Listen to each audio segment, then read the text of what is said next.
అందరికీ నమస్కారం. Welcome to it's you TV devotional. ప్రస్తుతం నేనున్నది పవిత్రమైన తిరుమల క్షేత్రంలో. మనతో పాటు ఉన్నారు శ్రీవారి ప్రధాన అర్చకులు వేణుగోపాల దీక్షితులు. గురువుగారితో మాట్లాడి ఆలయ ఆచారాలు ఏంటి, ఆయన అనుభవాలు ఏంటి అని తెలుసుకునే ప్రయత్నం చేద్దాం. అంతేకాదు ఈ పుణ్యక్షేత్రంలో జరిగే విశేషాలన్నింటినీ కూడా ఆయన మాటల్లోనే వినేద్దాం. నమస్కారం గురుగారు. గురువుగారు, మనకి వెంకటేశ్వర స్వామి ఆలయంలో జరిగే నిత్య సేవలలో సుప్రభాత సేవకు చాలా ప్రాముఖ్యత అయితే ఉంది కదా గురువుగారు. అంటే మిగతా సేవలతో పోలిస్తే ఎందుకు దీనికి ఇంత ప్రాముఖ్యత ఉందని అనుకుంటున్నారు మీ దృష్టిలో? కలియుగ ప్రత్యక్ష వైకుంఠమైన తిరుమల క్షేత్రంలో శ్రీ వెంకటేశ్వర స్వామి వారు అర్చావతార శాలిగ్రామ శిలాస్వరూపంగా ఆవిర్భవించారు. అట్లా ఆవిర్భవించిన అర్చావతార శిలాస్వరూపానికి వైకానస భగవత్ శాస్త్రం ప్రకారం మేలుకొలుపు అంటారు. సుప్రభాతం అంటే అంటే ఉదయాన్నే మనకి బ్రహ్మీ ముహూర్తంలో స్వామివారిని మేలుకొల్పి స్వామివారి యొక్క నిత్యకృత్యాలన్నీ పూర్తి అయిన తర్వాత భక్తుల సందర్శనార్థం స్వామివారు రెడీ అవుతారు. ఈ యొక్క కార్యక్రమాలలో మనకి పురాణాలు ఆగమ శాస్త్రాలు పరిశీలించినట్లయితే స్వామివారికి ప్రతిరోజు రాత్రి ఏకాంత సేవ అనంతరం బ్రహ్మదేవుల వారే వచ్చి స్వామివారికి ఆరాధన చేస్తారు. స్వామివారికి భూలోక కలియుగాంతం వరకు ఇక్కడ భక్తులను రక్షించడానికి ఇక్కడ ఉంటారు కాబట్టి సాక్షాత్తు చతుర్ముఖ బ్రహ్మదేవులే వచ్చి ప్రతిరోజు అర్ధరాత్రి మేము ఏకాంత సేవ సమయంలో ఒక బంగారు పంచపాత్రల్లోకి బంగారు బిందెలోని తీర్థాన్ని పోసి ఉంచుతామన్నమాట. అది పోసేసి స్వామివారిని పౌళింపు సేవలో పడుకోబెట్టేసి తాళాలు వేసుకొని వచ్చేస్తాం. తర్వాత బ్రహ్మాది దేవతలు వచ్చి స్వామివారికి సాక్షాత్తు బ్రహ్మదేవుల వారే వచ్చి పూజ చేస్తారు. దేవతలందరూ కూడా దర్శించుకుంటారు. మనకు తిరిగి సుప్రభాత సేవ ప్రారంభమవుతుంది. ఏకాంత సేవ అయిపోయినాక మళ్ళీ ఉదయం సుప్రభాత సేవ ప్రారంభమైనప్పుడు స్వామివారు బాల్యంలో ఉంటారు. సుప్రభాతం అంటే ఉదయాన్నే స్వామివారు బాల్యంలో, మధ్యాహ్నం యవ్వనంలో, రాత్రి వృద్ధాప్యంలో ఉంటారని మనకి శాస్త్రాలు చెప్తున్నాయి. ఉదయం బాల్య రూపంలో ఉంటారు. అందులో ఈ సుప్రభాత సేవలో పాల్గొన్న భక్తులకి ఆ బ్రహ్మ ఆరాధన చేసిన తీర్థాన్ని తీసుకునే అవకాశం ఉంటుంది. మిగతా సమయాలలో అంతా స్వామికి ఆరాధన చేసిన తీర్థం ఉంటుంది. స్వామికి ఇక్కడ అర్చకులు ఆరాధన చేసిన తీర్థంతో మనకి ప్రాతకాల నైవేద్యం తర్వాత నుంచి ఆ తీర్థం ఇస్తారు. ఈ సుప్రభాత సేవలో విశేషంగా చతుర్ముఖ బ్రహ్మదేవుల వారే ఆరాధన చేసిన తీర్థాన్ని స్వామివారికి ఇస్తారు. అట్లాగే స్వామివారి మంగళాశాసనము, ప్రపత్తి అంతా కూడా ఆ సుప్రభాత శ్లోకాలు, ప్రపత్తి ఆ పఠనంలో మనము స్వామివారి యొక్క వైభవము, స్వామివారి యొక్క కరుణా కటాక్షాలన్నీ కూడా మనం అక్కడ నిలబడి ఒక అరగంట పాటు ఆ వేదపారాయణలు చదివే ఈ సుప్రభాత శ్లోకాలలో మనం పరమార్థాన్ని గ్రహించే అవకాశం ఉంటుంది. ఆ మంత్ర ఉచ్చారణలో కూడా ప్రాముఖ్యత ఉంటుంది అని కూడా అంటారు కదా గురుగారు? ఉంటుంది, తప్పకుండా. అది పొద్దున్నే మన ఇంట్లో కూడా దాన్ని కానీ ప్లే చేసినట్లయితే ఇంట్లో పాజిటివ్ ఎనర్జీ వస్తుందని కూడా ఆ విధంగా కూడా అభిప్రాయపడుతుంది. సాక్షాత్తు రాముల వారిని తీసుకెళ్ళినప్పుడు విశ్వామిత్రుల వారు ప్రారంభం చేస్తారు అరణ్యవాసంలో ఉన్నప్పుడు. కౌసల్య సుప్రజారామ పూర్వ సంధ్య ప్రవర్తితే అని ఆ యొక్క దీన్ని మనం ఆరంభంగా తీసుకొని ఈ దేవుని యొక్క విశేషమైన గుణగణాలు, విశేషమైన స్వామివారి అనుభవాలు, స్వామివారి యొక్క వైభవాన్ని మనకి ఈ శ్లోకాల రూపంలో తిరుమల క్షేత్రంలో సుప్రభాతం వైష్ణవ సాంప్రదాయంలో ఈ సుప్రభాతానికి అత్యంత విశేషత ఉంది. గురుగారు, ఇంకొకటి భక్తులందరూ కూడా మన భారత సంస్కృతిలో, మన భారతదేశంలో మోక్షం అనేది ప్రతి ఒక్కరి తుది లక్ష్యం. ఈ జనన మరణ చక్రం నుంచి విముక్తి కలగాలని చెప్పేసి మోక్షం కోసం ఇలా అయిపోతూ ఉంటారు కదా. దానికోసము చాలా తీర్థయాత్రలకు వెళ్ళడం కూడా జరుగుతుంది.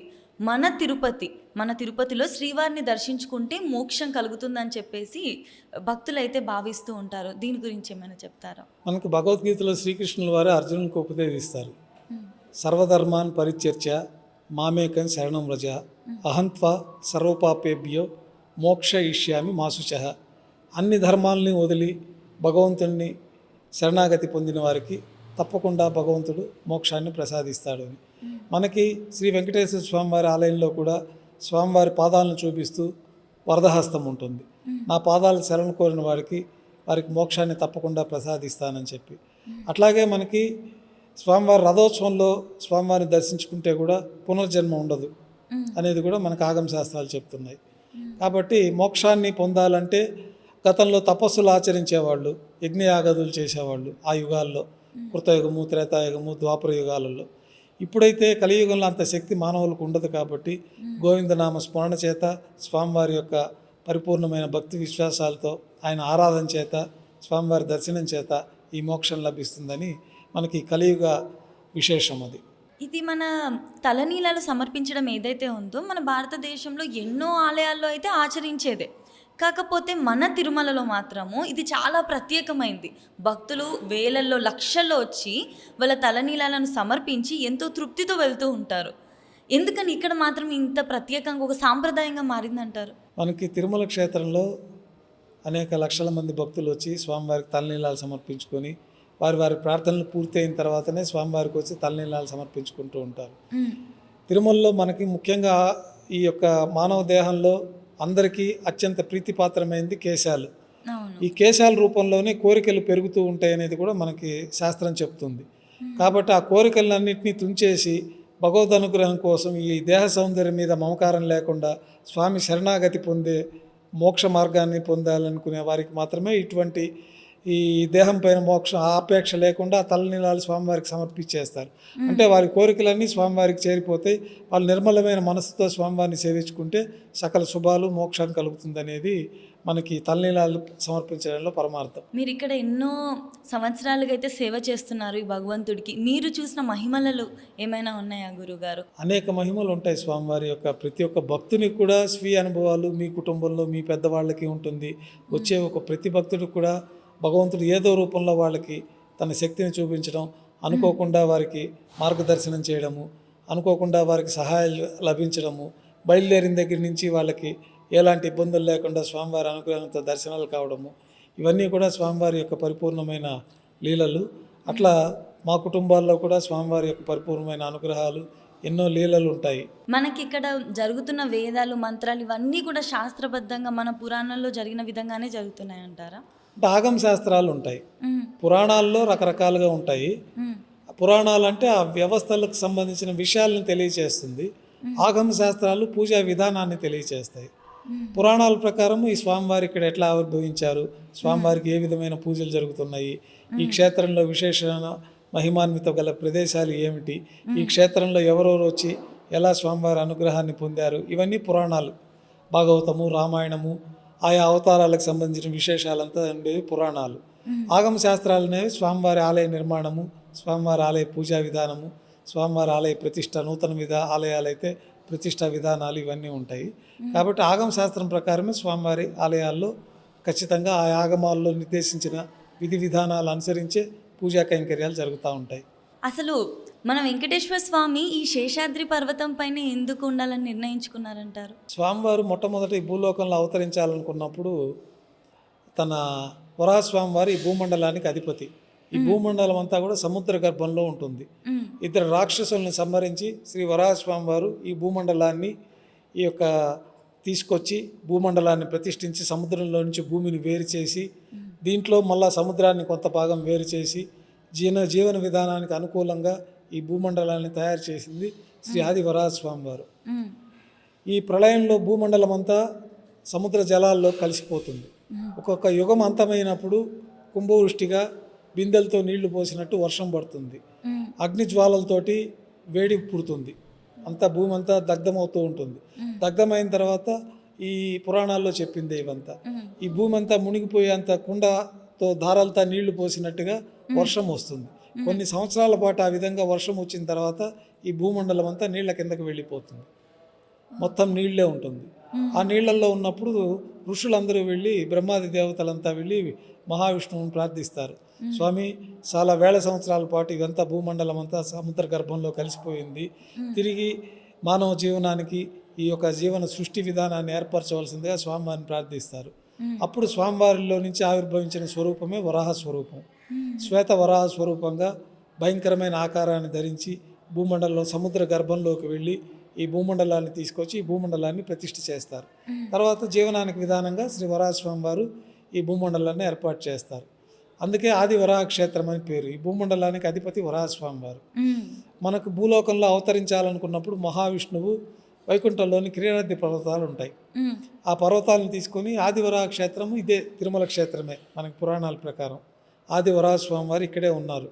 కాబట్టి ఆయన అనుగ్రహంతో స్వామివారు ఇక్కడ ఈ యొక్క భారతదేశం మొత్తంలో ఈ ప్రదేశాన్ని ఎంచుకొని, ఎందుకంటే ఇక్కడ ఆది వరాహ స్వామివారు క్షేత్రాధిపతిగా ఉన్నారు.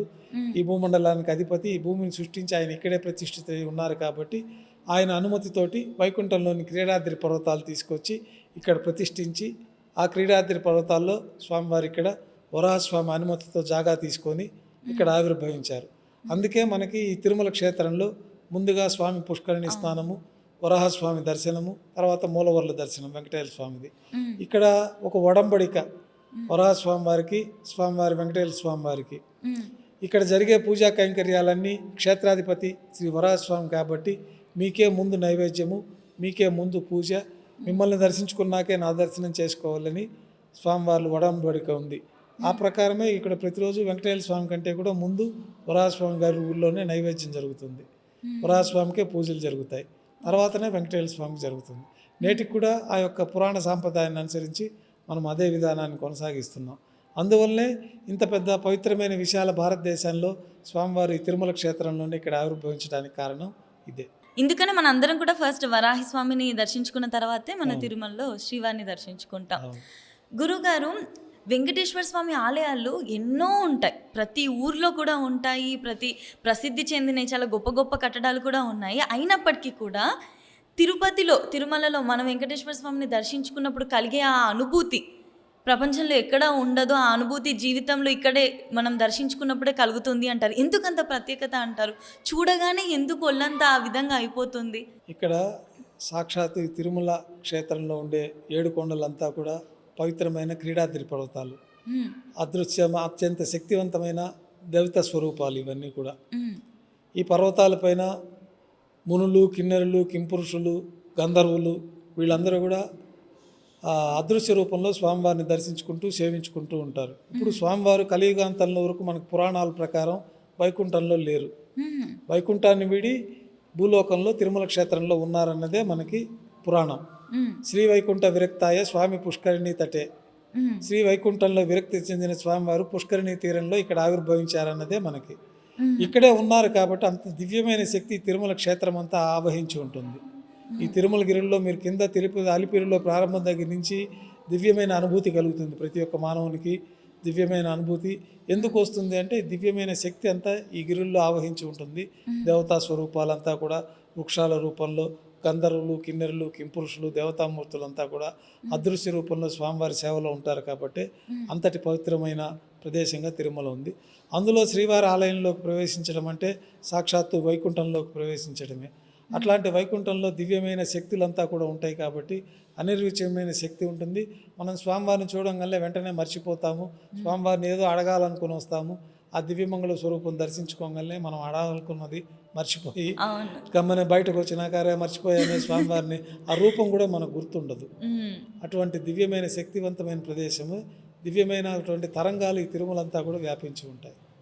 ఎంతోమంది కూడా బయటికి వచ్చిన తర్వాత ఏదో అడగాలనుకున్నా, కోరుకోవాలనుకున్నా అని అంటారు, బయటికి రాగానే మర్చిపోయాను అని చెప్పిన సందర్భాలు ఎన్నో. ఆ స్వామివారిని చూడడానికి 2 కళ్ళు కూడా సరిపోవు, అంత గొప్పగా అయితే ఉంటుంది. ఎందుకని శ్రీవారికి అలంకరణ అంటే ఎందుకు ఇంత ఇష్టం, ప్రీతి అసలు? మహావిష్ణువు అలంకార ప్రియుడు, శివుడు అభిషేక ప్రియుడు. శివునికి ఎన్నిసార్లు అభిషేకం చేస్తే అంత సంతృప్తి చెందుతారు.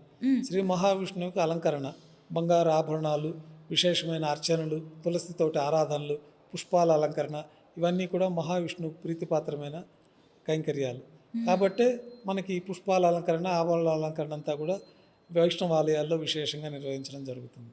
గురుగారు, శ్రీవారి హుండీకి ఎందుకని అంత ప్రత్యేకత ఉంటుందంటారు? స్వామివారు పద్మావతి పండినార్థమై భూలోకానికి ఇచ్చేస్తారు. స్వామివారు మానవ రూపంలోకి వచ్చేసినాక డబ్బు కావాల్సిన అవసరం ఉంటుంది కళ్యాణం చేసుకోవడానికి. దానికని కుబేరుడి దగ్గర అప్పు తీసుకున్నట్టు, ఆ కుబేరుడు అప్పు రుణం తీర్చడానికి ఈ కలియుగాంతం వరకు భక్తులు దర్శించి నాకు వచ్చే డబ్బులు, నాకు సమర్పించే కానుకలు మీకు వడ్డీగా సమర్పించుకుంటానని చెప్పి వారు ఒక ఒడంబడికి ఏర్పాటు చేసుకున్నట్టు పురాణాల ద్వారా మనకు తెలుస్తుంది. ఆ యొక్క ప్రాశస్త్యాన్ని అనుసరించి అట్లాగే దేవాలయాలకి భక్తులకు అత్యంత ప్రీతిపాత్రమైంది ధనము, ఆభరణాలు, కేశాలు, దేహం పైన అయితే కేశాలు. ఆ ఆలోచన పరంగా అయితే డబ్బు బాగుంటే బాగుంటుందనే ఆలోచన. ఈ ధనం మీద, ఆభరణాల మీద, కేశాల మీద, అలంకరణ మీద ప్రీతి ఎక్కువగా ఉంటుంది. కాబట్టి వాళ్ళకి ప్రీతిపాత్రమైన వస్తువులు స్వామివారికి సమర్పిస్తే స్వామివారి పరిపూర్ణ అనుగ్రహం ఉంటుందని, ధనాన్ని కూడా ఏ దేవాలయానికి ఎవరు వెళ్ళినా వారి శక్తి కొలిది ధనాన్ని స్వామివారికి సమర్పించుకుంటూ ఉంటారు. అట్లాగే ఇక్కడ సమర్పించిన ధనమంతా కూడా కుబేరునికి వడ్డీగా సమర్పించుకుంటారు వెంకటేశ్వర స్వామివారు. ఆ ఆకర్షణ చేతనే తిరుమల క్షేత్రంలో ఇంత కోట్ల రూపాయల ధనాన్ని భక్తులు స్వామివారికి సమర్పించుకుంటూ ఉంటారు. మనకి అన్ని ఆలయాల్లో కూడా ఏదో ఒక ప్రత్యేకమైన ప్రసాదం అనేది అయితే ఉంటుంది. ఇక్కడ మన తిరుమలలో లడ్డూయే ఎందుకని చెప్పేసి ఇంత ప్రత్యేకమైంది? స్వామివారు కళ్యాణాద్భుత గాత్రాయ కామితార్థ ప్రదాయని అని పద్మావతి దేవి పణినార్థం భూలోకంలోకి వచ్చారు. స్వామివారు వివాహం చేసుకున్న తర్వాత అర్చావతార శాలిగ్రామ శిలా స్వరూపంగా మారారు. స్వామివారికి మొదట తీపి పదార్థంగా మనము ఈ బూందీ నైవేద్యంగా పెట్టేవారు.